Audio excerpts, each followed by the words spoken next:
Jó 31, 40. Pega aí. Jó 31, 40. Pergunta para essa coisa fofa que está perto de você: conhece Jó? Olha, eu vou dizer uma coisa para você: se Jó fosse vivo, pouco importa para Jó se você conhecia ele ou não. O que mais importava para Jó é que Deus conhecia ele. Vamos lá, Jó 31, 40. Por trigo me produza cardos, e por cevada joio. Acabaram-se as palavras de Jó. Eu vou repetir só a parte B, e preste muita atenção nisso, que é isso aqui que vai nortear a mensagem hoje. Acabaram-se as palavras de Jó. Senhor Deus, a tua palavra é santa, é viva, é poderosa, tem poder de penetrar, vai lá no profundo, faz uma transformação de dentro para fora, e essa é a verdadeira. A palavra do Senhor também para nós é alimento, alimento precioso, pois é puro, fiel, tremendo, santo e verdadeiro. A palavra do Senhor para nós é bússola, ela nos aponta a direção e nos fortalece para caminhar na direção que ela mesma apontou. De acordo com a palavra do Senhor, ela própria não volta vazia, produz a causa, o efeito e o resultado para a qual é enviada. Esse povo que aqui se reúne, Pai, um domingo de verão à noite, ama ao Senhor. E quem ama ao Senhor, por consequência, ama também a tua palavra. Os nossos ouvidos estão atentos, o nosso coração está diante do Senhor quebrantado, daquele jeito que o Senhor não rejeita. Então fala, Pai, teus filhos ouvem, em nome de Jesus, amém? Senta adorando.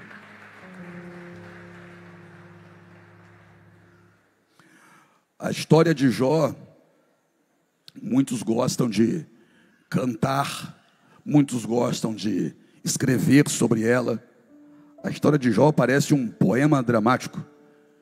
A história de Jó, a gente precisa, principalmente as pessoas que quando leem alguma coisa, mergulham na história, precisa ter uma estrutura emocional para suportar, trazer à mente uma espécie de visão de tudo aquilo que esse homem vai sofrer. E quando a gente conhece toda a história, a gente sabe que sofreu sem nem ter merecido sofrer. E isso é estranho para nós, porque quem vai guardar a vida de Jó é Deus, mas eu estou dizendo que Jó sofreu sem ter nenhum tipo de erro na vida dele que justificasse o sofrimento dele. Então, quando assim é, a gente diz que Jó não merecia ter passado por tudo aquilo que passou. Jó não merecia ter sofrido tanto, se a gente olhar para a história a grosso modo, de fora, com uma nossa visão, com os óculos do nosso achismo, a gente chega à nossa conclusão de que Jó não merecia ter passado por tanto sofrimento. E a gente, quando lida com sofrimento, é assim que a gente pensa: eu não mereço estar passando por isso, eu não mereço ter levado essa pancada dessa pessoa, eu não merecia a ingratidão daquele outro, eu não merecia a traição de fulano, eu não merecia aquela porta fechada. Mas se a gente parar e olhar para o outro lado, será que a gente merece as coisas boas que acontecem com a gente? Que a gente só quer dizer que não merece as coisas ruins. Mas será que a gente merece? Será que a gente merecia ter acordado hoje? Será que a gente merecia estar de pé? Você sabe que tem gente que hoje não pode nem levantar. Será que a gente merecia estar aqui? Porque você sabe que tem gente que nesse exato momento está dentro de um hospital. Então a gente costuma fica com o coração pesado acerca das coisas ruins que a gente diz que não merecia, mas a gente também se esquece de agradecer a Deus pelas coisas boas que acontecem na nossa vida, e a gente nem merecia tanta bondade. Aí a gente vai para a história de Jó. A história de Jó é tremenda. De acordo com a Bíblia, o próprio Satanás se apresenta diante de Deus, e Deus pergunta para Satanás: de onde vens? E ele vai dizer: de passear pela terra. Passear pela terra. Aí Deus pergunta, com tanta gente na terra, Deus pronuncia um nome: com tanta gente ali naquela região, inclusive Jó tinha filhos, Jó tinha empregados, ao redor tem muita gente, mas Deus pronuncia naquele momento um nome: tem visto lá o meu servo Jó, homem reto, fiel, temente a Deus e que se desvia do mal. Aí começa a acusação, porque Satanás quando olha para Jó, não vê pecado em Jó, para que comunique esse pecado diante de Deus. Mas olha o que ele vai argumentar: também o Senhor o cercou de tudo, o Senhor deu tudo a ele, tira aquilo que o Senhor deu, e verá se ele não vai blasfemar contra o Senhor. E aí começa a dor de Jó, e aí começa o sofrimento. Lá estava Jó levando a sua vida tranquilo.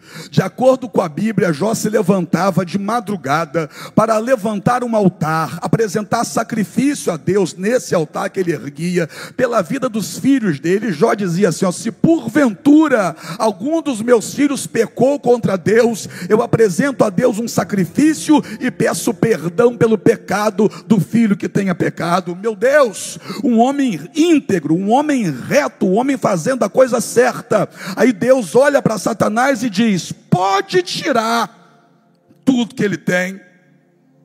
Deus deu permissão.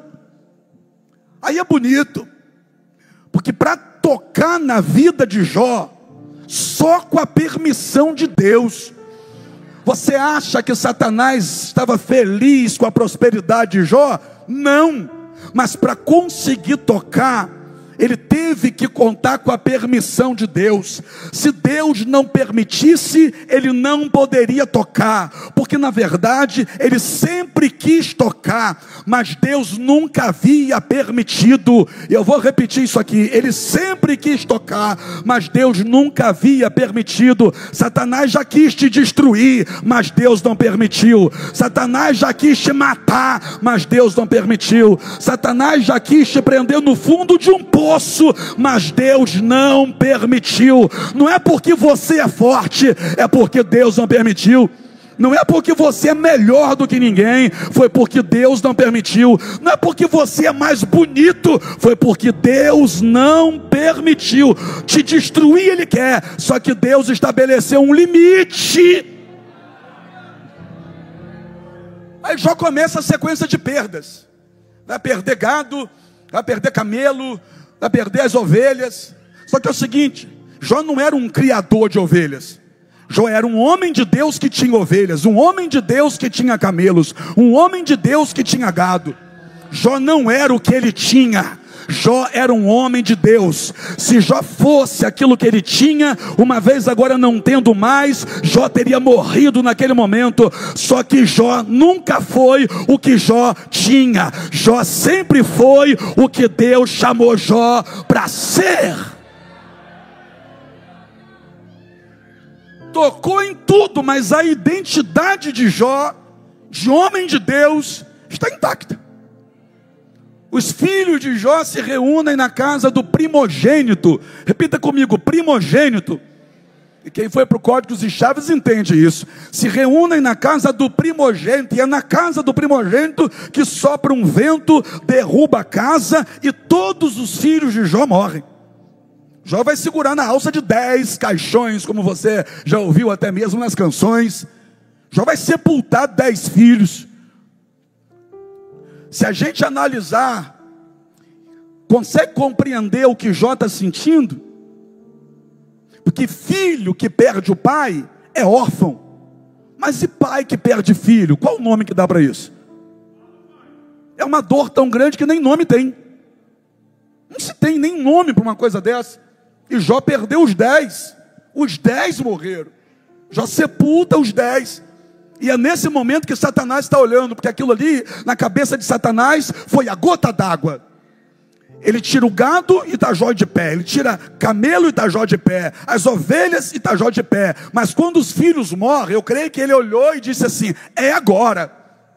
E ele fica observando Jó, e Jó vai abrir a boca. E quando Jó vai abrir a boca, eu creio que Satanás pensou assim: é agora que ele vai falar contra Deus. Mas Jó põe a mão aqui, ó, rasga as vestes e diz: Deus deu, Deus tomou. Bendito seja o nome do Senhor. Não, você não entendeu isso aqui, irmão. Deixa eu te falar só uma coisa. Satanás trabalhou o dia inteiro para tirar tudo que Jó tinha. Mas quando Jó perde tudo, Jó não diz assim: Satanás tirou tudo. Não, ele não falou isso. Ele não deu moral nenhuma para o diabo. Olha o que Jó falou: o cão trabalhou o tempo todo para prejudicar Jó, mas Jó não deu mérito nenhum para ele. Jó rasga a roupa e disse: Deus me deu e Deus tomou. Deus me deu e Deus tomou. Nem crédito ele deu para Satanás. Oh, meu Deus do céu. Porque na sua vida quem manda é Deus. Na sua vida quem governa é Deus. O que aconteceu na tua vida, ou aconteceu porque Deus fez, ou aconteceu porque Deus permitiu. Se Deus fez, é para o teu bem. Se Deus permitiu, é para o teu crescimento. Aguenta mais um pouquinho. Satanás não vai cantar nessa história. Como é que está Jó agora? Pobre e sem filhos. Aí Satanás volta. Aí Deus pergunta: tem visto lá meu servo Jó? Segunda vez. Que coisa que Deus tem com Jó. Tem visto lá o meu servo Jó, homem reto, fiel, temente a Deus, desvia do mal. Antes, quando era rico, servo, fiel, temente a Deus, desvia do mal. Agora que perdeu tudo, reto, fiel, temente a Deus, se desvia do mal. Com muito ou com pouco, com tudo ou com nada, a identidade Satanás não conseguiu deformar. Toca na saúde dele. Tira a saúde dele, quero ver se ele não murmura, se ele não se levanta contra o Senhor. Tá. Toca na saúde dele, Deus permitindo, olha. Mas não toca na vida, não mata ele. Você pode tocar na saúde dele, mas não vai matar. Olha Deus colocando uma linha. Olha Deus colocando uma linha no mundo espiritual, ó. No mundo espiritual tem uma linha. Toca na saúde, mas não ultrapassa a linha. Você faz o que eu permito, você não faz o que você quer. Está entendendo ou não? O diabo não faz o que quer na tua vida, ele só faz o que Deus permitiu que fosse feito. Você está entendendo ou não? Apóstolo, mas por que Deus permitiu a minha dor? Respira fundo, aguenta firme. Deus tem propósito também na dor. O cão desce, toca na saúde de Jó. Aí é interessante o jeito que o texto está posto, porque Jó ficou com chagas da planta do pé até o alto da cabeça. Interessante isso. Quando a cura vem, é do alto da cabeça até a planta dos pés. A enfermidade, quando veio, foi da planta dos pés até o alto da cabeça. Por quê? Porque tudo aquilo que não presta vem de baixo, mas tudo aquilo que te cura vem de cima. Tudo aquilo que é para te atormentar vem de baixo. Tudo aquilo que é para te transformar vem de cima. Jó agora está cheio de feridas e está podre. Na nossa tradução limitada do nosso português, Jó sentou nas cinzas. Mas se você for ler o mesmo texto original, Jó sentou no lixo. Porque o cheiro que exala de Jó é semelhante ao cheiro do lixo. Jó está podre. Os empregados de Jó, que amavam Jó, passam de largo. E não é porque abandonaram Jó, é porque não tem estrutura emocional para assistir o sofrimento dele. Você sabe diferenciar isso? Tem gente que te abandona, mas tem gente que te ama muito, só não tem estrutura para ver você sofrer. Aprende a separar isso, para você não colocar todo mundo dentro do mesmo cesto. Senão você vai dizer que todo mundo te abandonou. Isso não é uma verdade. É que tem gente que ainda não tem um nível de fé que o estruturou para assistir a pessoa que ama sofrer. Então os empregados de Jó passam de largo, porque não aguentam ver o sofrimento de Jó. A esposa de Jó se aproxima dele e diz: ainda retens a tua integridade? Amaldiçoa esse Deus e morre. Só que há pouco tempo a minha cabeça chocou com isso. Porque quando foram traduzindo até chegar ao nosso português, colocaram lá que a mulher disse isso: amaldiçoa Deus e morre. Mas lá no original ela não disse amaldiçoa. Ela disse: adore a Deus e morra. Não há pouco tempo, quando eu descobri esse negócio, minha cabeça chocou, meu coração disparou. Porque no pensamento de quem traduz, era sofrimento demais para Jó conseguir adorar. Então, Jó, se fosse para abrir a boca, era para abrir a boca para amaldiçoar. Quem não entende o agir de Deus, não entende por que você adora quando está desempregado, não entende por que você adora tendo sido abandonada pelo marido, não entende por que você adora ainda trazendo uma enfermidade no corpo. Na cabeça desse povo que não entende, é loucura você adorar. Na cabeça de gente que não conhece a tua vida com Deus, é loucura você adorar. Mas você que sabe quem Deus é, a melhor coisa que se tem para fazer no momento da dor, do sofrimento, da angústia, do abandono, da rejeição, é abrir a nossa boca e adorar. Deixa eu ver quem veio adorar. Quem consegue adorar mesmo que chorando? Quem consegue adorar mesmo que sofrendo? Quem é que consegue adorar mesmo sofrendo? Quem sabe quem Deus é. Que quem sabe quem Deus é, sabe que a gente o adora não por aquilo que Ele faz ou deixa de fazer, mas sim por quem Ele é.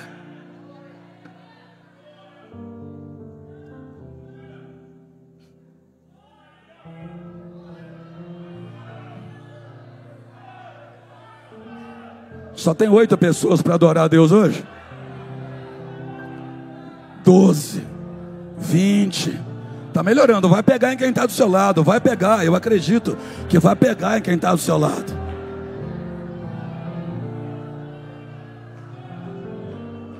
Então a mulher quer que Jó parta logo, porque ela, como ama o marido, não está aguentando ver o sofrimento dele.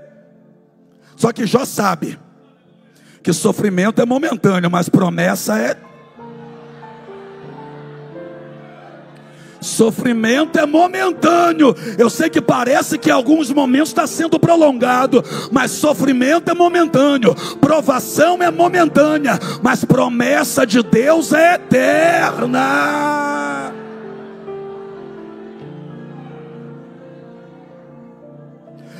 Aí por alguns momentos já fica sozinho. Já ficou sozinho?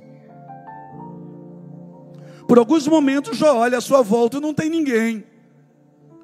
Porque as pessoas que o amavam não suportavam ficar perto dele assistindo tanto sofrimento. A única coisa que sobra para Jó, como a gente já ouviu muitas vezes, é um caco de telha. E com esse caco de telha ele se coça e vai arrancando as peles mortas produzidas por aquela enfermidade que tocou nele desde a planta do pé até o alto da cabeça. Pouco tempo, os amigos chegam. Repita comigo: chegaram. Os amigos de Jó chegam. Por quê? Porque quando Jó adoeceu, a notícia correu. Eu vou começar, tá bom? Vamos lá. Quando Jó adoeceu, a notícia de sofrimento correu.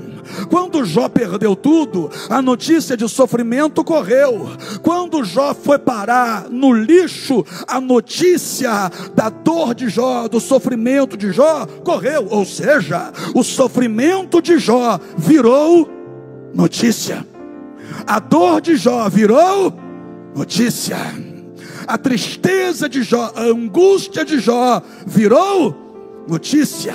E aí os amigos de Jó, quando recebem a notícia, eles vêm para onde está Jó. Só que eles não esperavam que a coisa estivesse tão ruim do jeito que estava. Que quando eles chegam, quando você analisa o que eles fazem, quando eles chegam, eles não conseguem nem falar nada. Eles ficam tão chocados com o que eles estão vendo, que eles travam. E eles ficam parados, só olhando para Jó. Eles não conseguem falar nenhum com o outro, e nem tampouco com Jó. Aparentemente eles estão tendo dificuldade de acreditar no que está diante dos olhos dele. Por quê? Porque eles também lá no fundo sabiam que Jó não merecia isso. Só que buscando, enquanto eles estão parados, eles estão pensando. Enquanto parado estava e começaram a pensar errado. que eles olham para Jó, não estão entendendo esse sofrimento. Aí agora, eles vão procurar na cabeça deles uma razão para tanto sofrimento. E a razão é: pecou.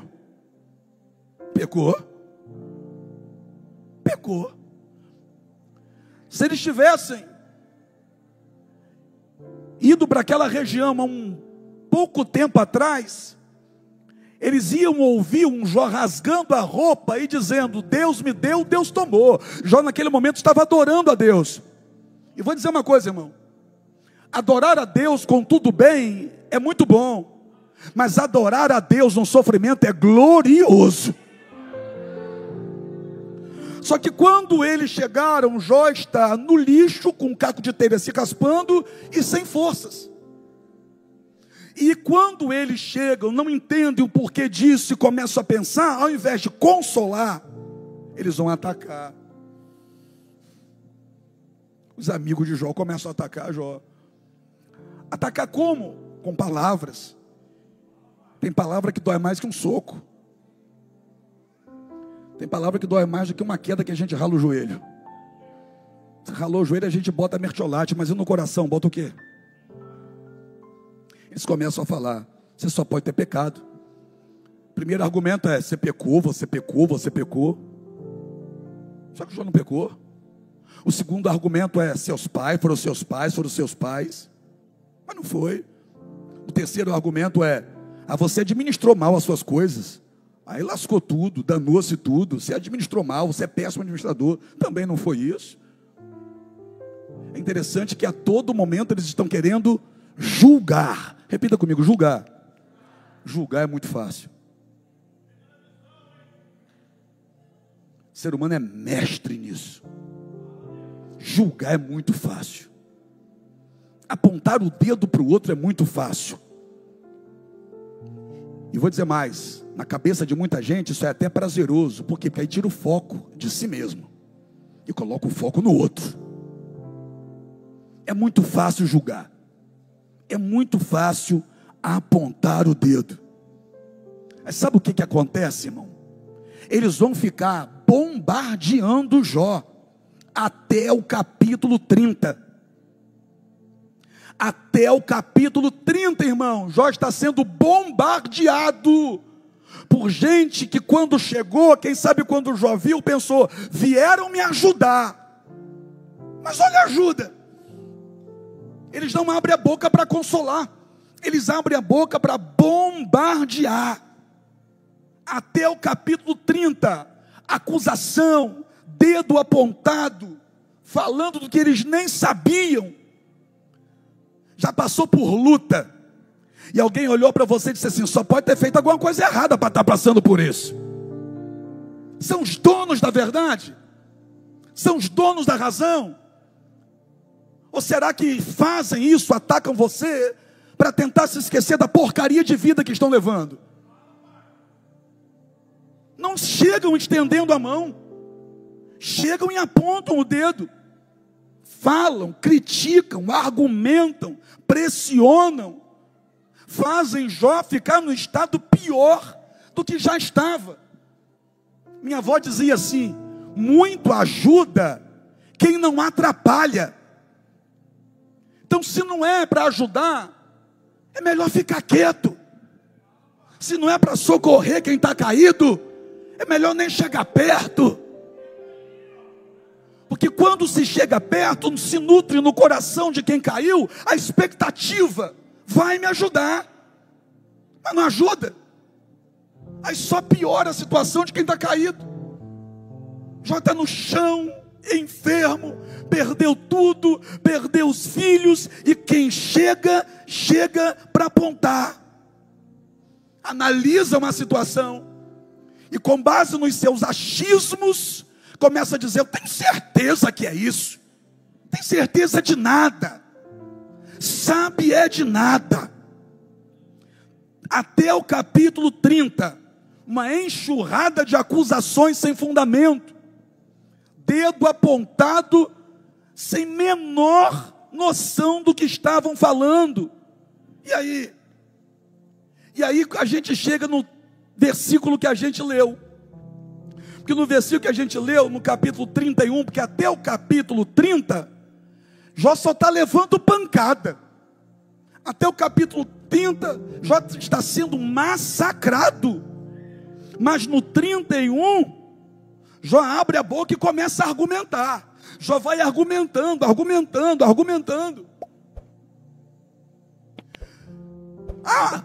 Peça perdão a Deus, para que a mão de Deus venha em você, Jó.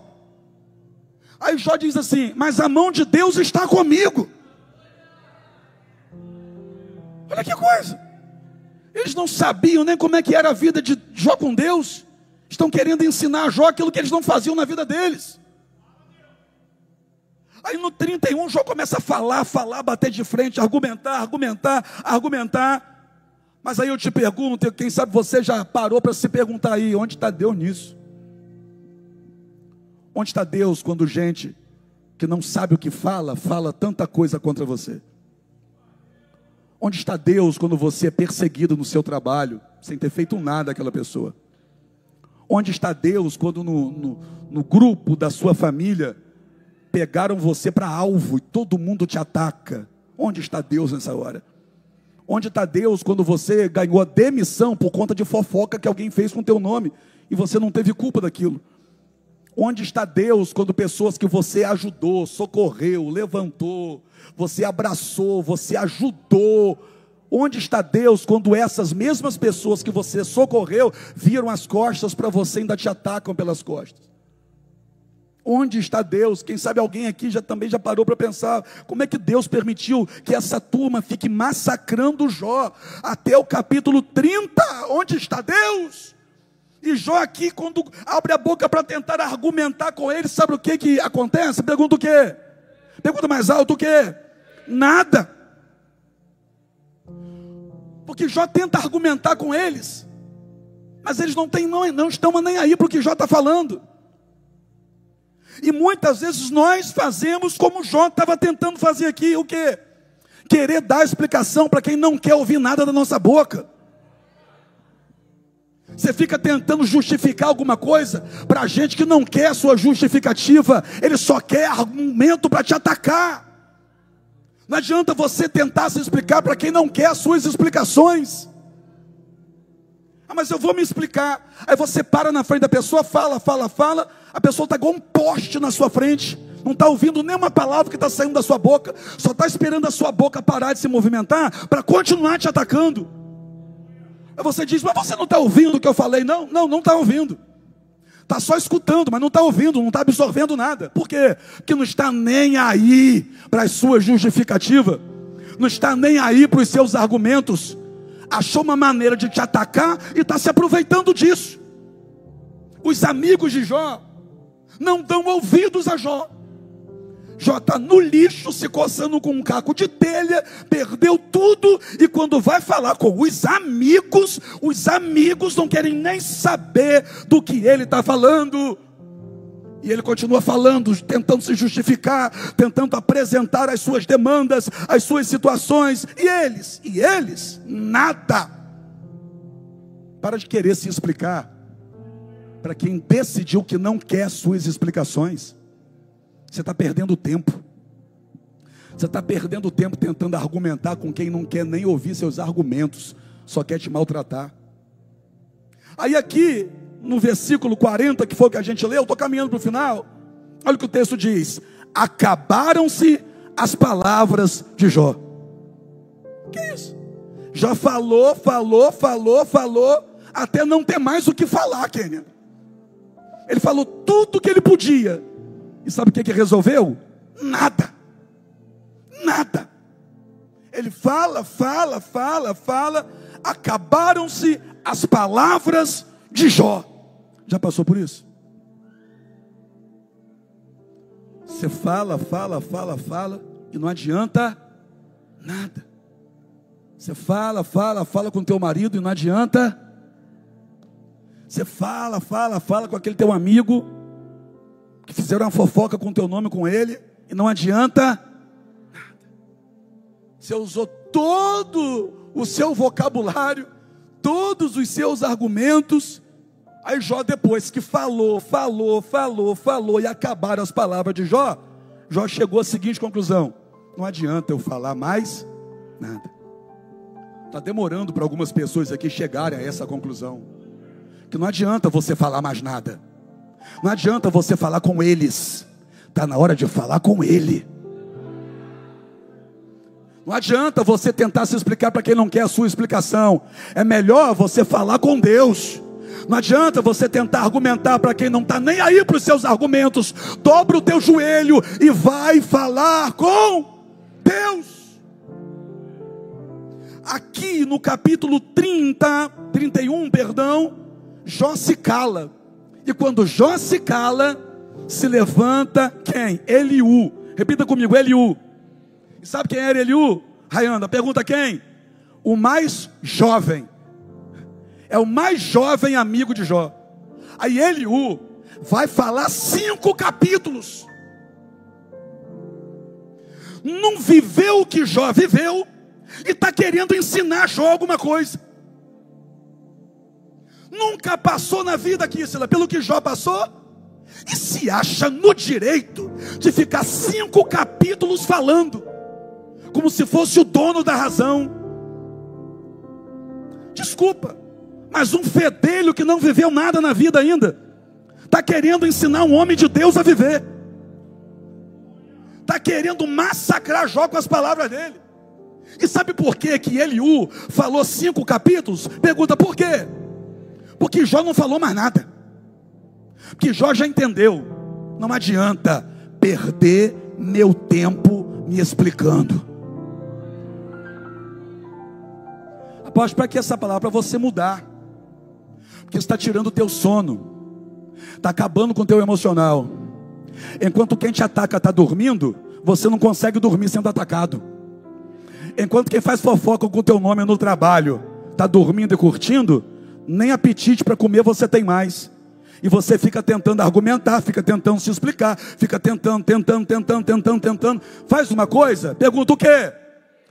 Se cala. Se cala. Porque foi o que Jó fez. Jó descobriu aqui, no versículo 40, que não adiantava falar mais nada. Mas Eliú agora vai falar muito. Deixa falar sozinho. Não adianta você bater de frente, não adianta você tentar se explicar. Deixa Eliú falar tudo o que quiser. Aí é interessante, no livro de Jó, Jó falou. No livro de Jó, a mulher de Jó falou. No livro de Jó, os amigos de Jó falaram. Até um fedelho falou. No livro de Jó, até o capeta falou primeiro.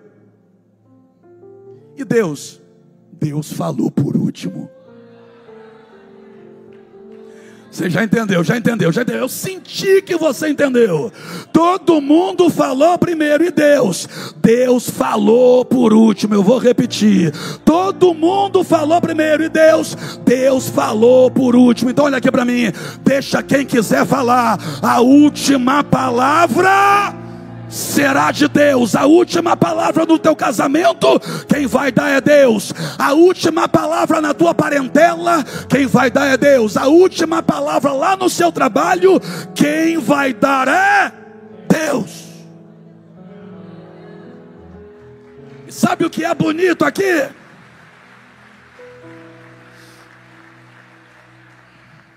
Qual é a história dos 4 amigos de Jó? Você não sabe. Porque o livro de Jó não é sobre a história dos amigos dele. O livro de Jó é sobre a história de Jó. Aí quando Deus decide falar, olha com quem Deus vai falar.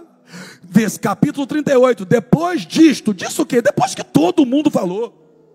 Depois disto, o Senhor respondeu a Jó. Está todo mundo falando, mas quando Deus falar, vai falar é contigo. Está todo mundo gritando, mas quando Deus falar, vai falar é com quem ama ouvir a voz dele. Quem ama ouvir a voz de Deus, quem precisa de resposta de Deus, quem precisa de uma palavra de Deus, é hoje que Deus fala contigo. Deus falou com Jó. Falou com quem? Falou com quem? Pois é. Então não perde tempo não falando com eles. Por quê? Porque o tempo que você perderia falando com eles, você pode investir ouvindo o que Deus tem para falar com você. Aí Deus começa a falar. Agora me responde só uma coisinha no texto. Depois que Deus falou, quem é que falou mais no texto? Eu vou te dizer quem falou. Depois que Deus falou, Kíssila, só Jó falou. Por quê? E olha o que Jó falou. Felipe, depois que todo mundo falou, Deus fala. Aí depois que Deus fala, todo mundo se... Não é quando você fala que eles param de falar. Eles vão parar de falar quando Deus falar no seu lugar. Fica quieto e deixa que Deus vai falar por você. Fica em silêncio para que Deus cale a boca deles. Aí quem vai falar depois que Deus fala é Jó. E o que Jó vai falar? Antes eu te conhecia só de ouvir falar, mas agora os meus olhos te veem. Aposto que mais que Jó falou, Jó rasgou o coração dele e disse assim: eu sei o que perdeu tudo, não.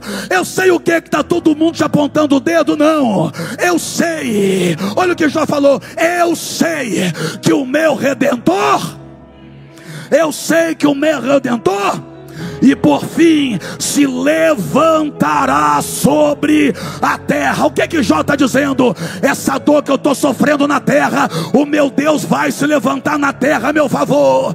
Essa luta que eu estou passando na terra, é na terra que o meu Deus vai se levantar a meu favor.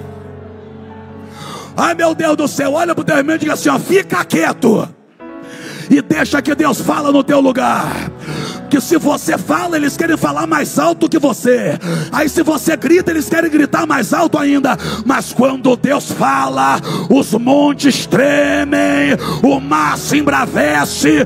Quando Deus fala, Satanás tem que meter o rabo no meio das pernas, dar meia volta e bater em retirada. Quando Deus fala, acontece terremoto. Quando Deus fala, enfermidade some. Quando Deus fala, o milagre chega.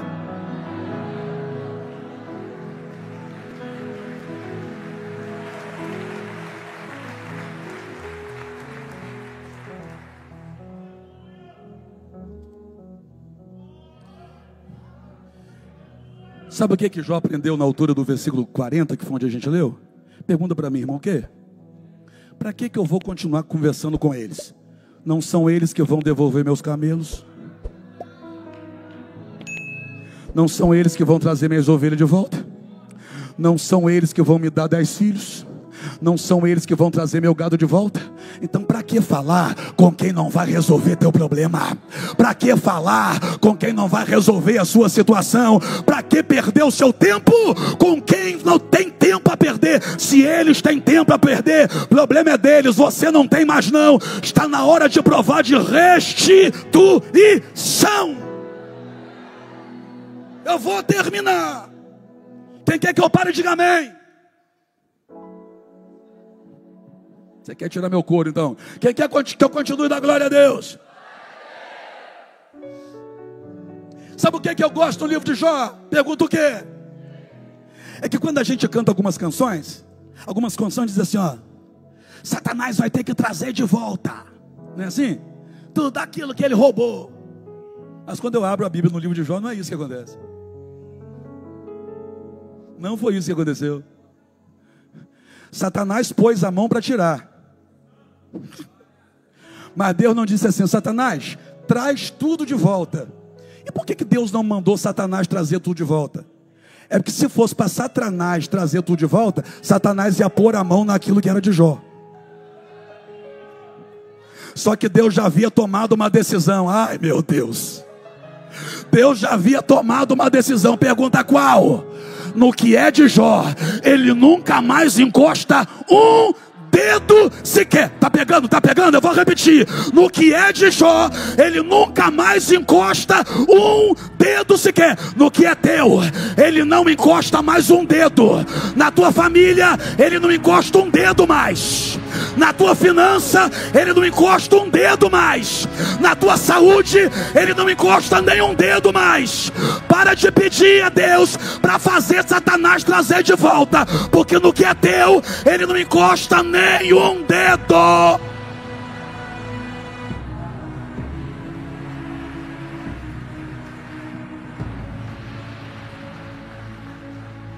E vou dizer mais: Deus não estava trabalhando para devolver nada a Jó. Se estava, me mostra na sua Bíblia, porque na minha não está. Deus não trabalhou hora nenhuma para devolver nada a Jó. Por quê? Porque estava na hora de Satanás pagar por tudo aquilo que fez. E sabe qual é a maior derrota do diabo? Pergunta qual? É ter que assistir tua vitória. A melhor derrota de quem queria que você perdesse é ver você ganhando. Tem alguém que é igual o diabo, né? Vou repetir isso aqui. A maior derrota de quem queria ver você perdendo é ter que assistir você ganhando. A maior derrota de quem queria que a tua loja fechasse é ver você ampliar o ponto. A maior derrota de quem queria ver você a pé é ver você trocar de carro e pegar um mais novo. A maior derrota de quem queria ver o final do teu casamento é ver tua mulher grávida de novo. A maior derrota dele é a tua vitória. A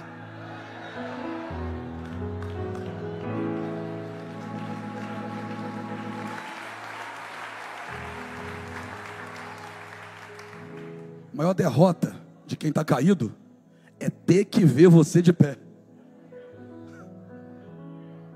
E Deus virou o cativeiro de Jó. E Deus virou o cativeiro de... Vamos lá ver como que está escrito. Eu vou terminar aqui. E o Senhor virou o cativeiro de Jó quando orava pelos seus amigos. Aí não, que isso, Deus, espera aí não. Os caras chegam, não ajuda, só acusa, só aponta o dedo, só julga, piora o estado de Jó. Mas olha como o texto termina: Deus virou o cativeiro de Jó quando Jó orava pelos seus... O que é isso? Tudo aquilo que eles fizeram com Jó não fez Jó se tornar alguém igual a eles.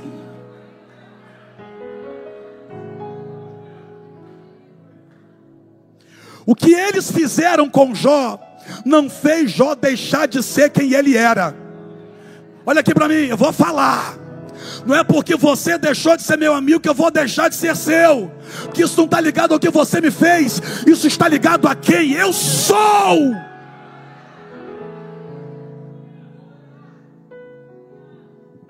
Você entendeu ou não? Porque se você se tornar igual a quem te ofendeu, qual a diferença que há? Só que a gente não foi criado à imagem e semelhança dos nossos acusadores. Nós não fomos criados à imagem e semelhança dos fofoqueiros. Nós não fomos criados à imagem e semelhança dos perseguidores. Nós fomos criados à imagem e semelhança de Deus. Não importa o que eles fazem, o que eles fizeram, ou o que eles se tornaram, não fez com que a gente deixasse de ser quem Deus chamou a gente para ser. Se é verdade isso, pula dessa cadeira para a gente terminar de pé.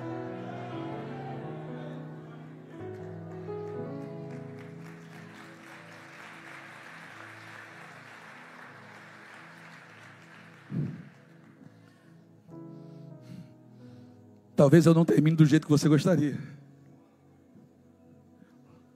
Mas se Jó orou pelos amigos, e a Bíblia traz exatamente nesse termo, Deus virou o cativeiro de Jó, quando Jó orava pelos seus amigos.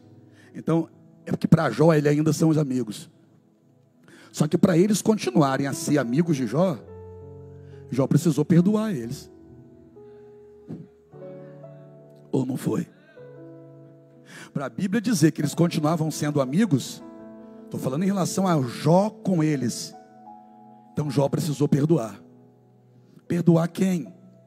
Perdoar quem não soube entender o momento difícil dele. Eu sei que é delicado, mas teve gente que na hora da sua dor, não é porque te odeia não, é porque não soube lidar com o seu momento difícil. Eu sei que você não queria ouvir isso. Você preferia me ouvir dizendo aqui que Davi arrancou a cabeça de Golias. Mas a verdade é que Jó precisou perdoar. Aí que eu entendo porque que Deus trouxe para Jó tudo em dobro. O Jó de antes mereceu tudo que tinha. Foi por isso que Deus deu. Reto, fiel, temente a Deus, se desviava do mal. Mas o Jó de antes nunca precisou passar por essa prova de ter que perdoar alguém. E depois que a gente passa por um processo na vida, onde a gente precisa perdoar alguém, a gente é promovido, sabe? Porque a gente se torna alguém mais parecido com Jesus. Eu me torno mais parecido com Jesus quando eu perdoo alguém. E se eu me tornei mais parecido com Jesus, então na minha segunda fase, eu estou pronto para ter muito mais do que aquilo que eu tinha na primeira. De modo que a provação na vida de Jó foi difícil? Muito. Difícil é pouco, foi terrível.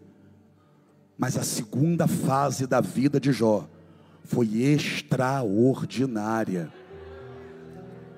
Quando você lê o Salmo 90, você vai ver que a liberação da palavra é para que o homem vivesse 70 anos. Sabe quanto tempo que Jó viveu? 140. Deus deu o dobro de vida para Jó. Por quê? Porque só 70 anos era pouco para Jó conseguir desfrutar de tudo aquilo que Deus tinha para dar. Longa vida para você, porque você vai precisar de mais tempo e muito tempo para desfrutar tudo que Deus preparou para você. Eu quero adorar esse Deus.